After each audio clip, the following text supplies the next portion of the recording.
This lecture is about the methods for text categorization. So in this lecture, we're going to discuss how to do text categorization. First, there are manual methods for text categorization. In such a method, the idea is to determine the category based on some rules that we design carefully to reflect the domain knowledge about the categorization problem. So for example, if you want to do topic categorization for news articles, you can say, well, if the news article mentions a word like game and sports 3 times, then we're going to say it's about sports.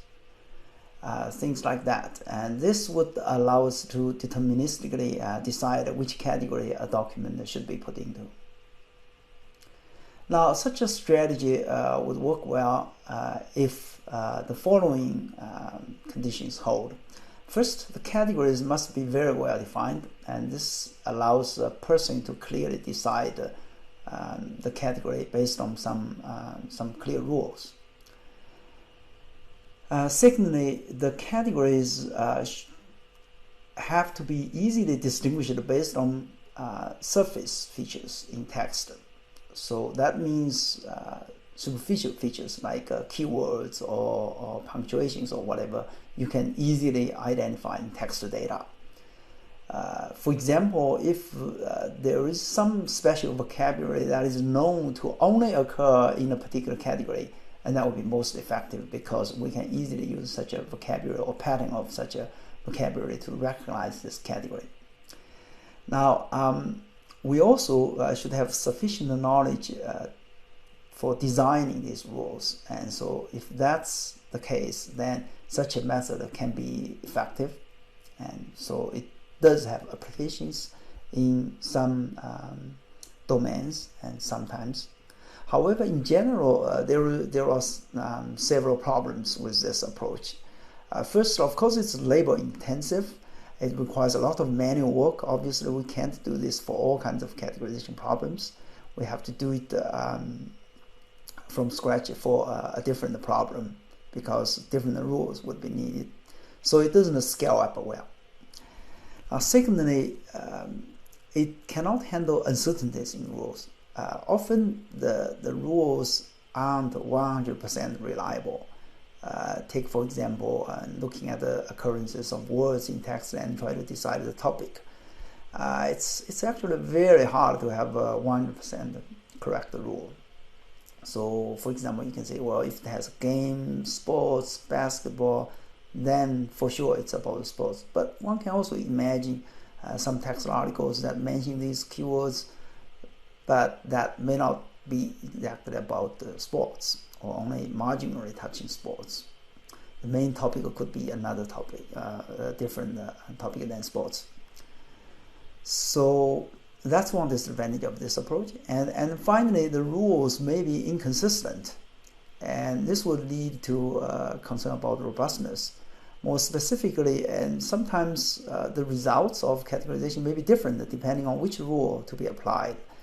So in that case, then you will face uncertainty, and you will also have to decide the order of applying the rules or combination of results that are contradictory. So all these are problems with this approach, and it turns out that both problems can be solved or alleviated by using machine learning.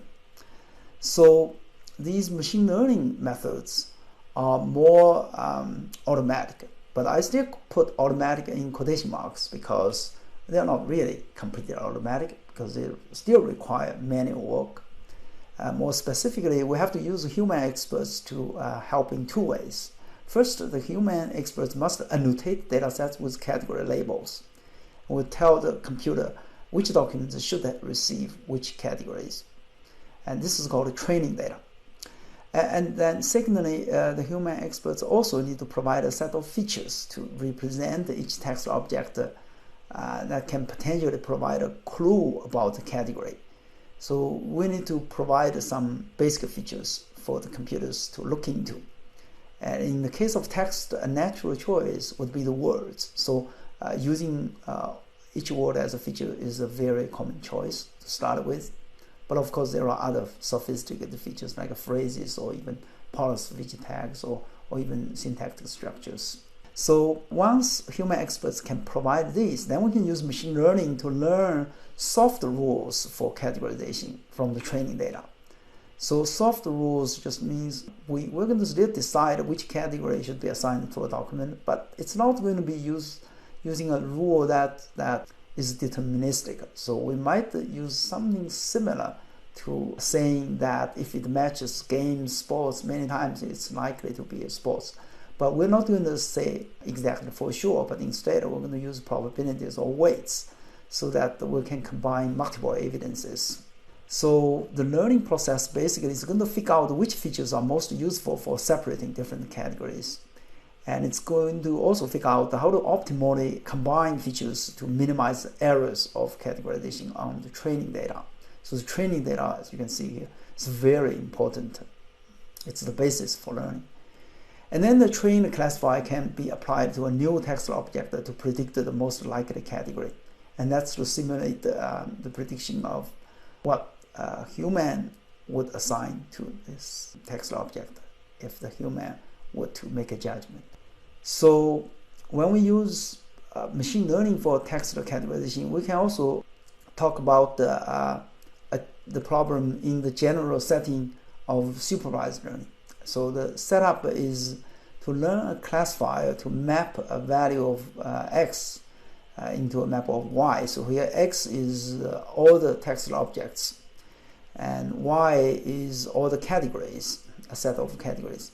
So the classifier would take any value in x as input and we generate a value in y as output. We hope the output y would be the right category for x. And here correct, of course, is judged based on the training data.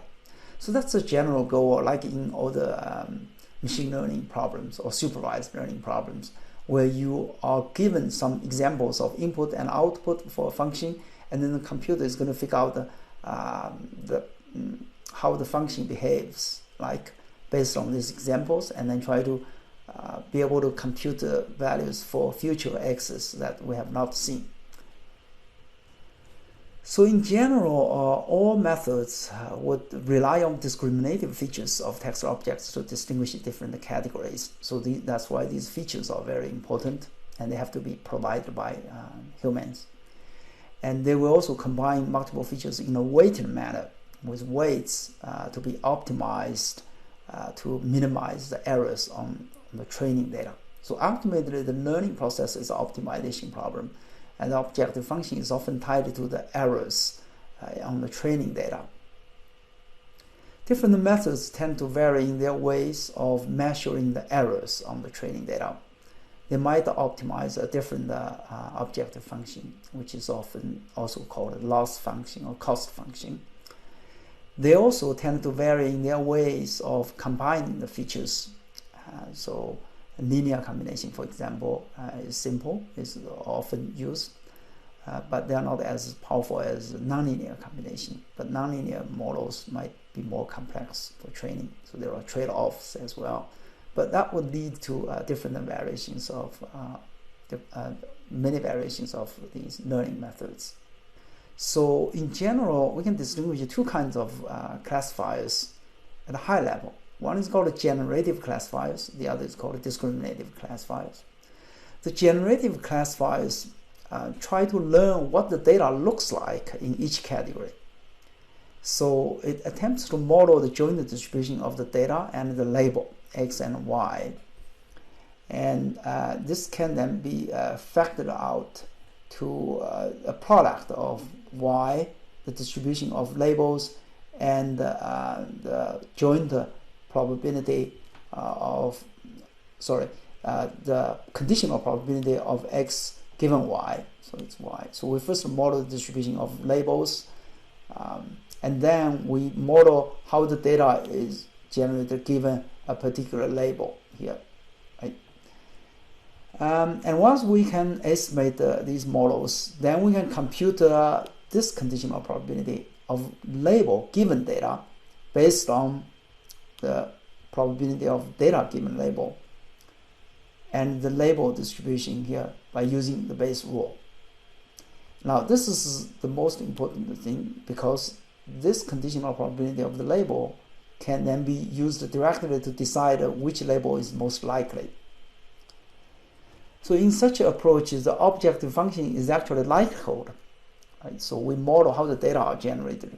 So it only indirectly captures the training errors. But if we can model the data in each category accurately, then we can also classify accurately. One example is naive Bayes classifier in this case.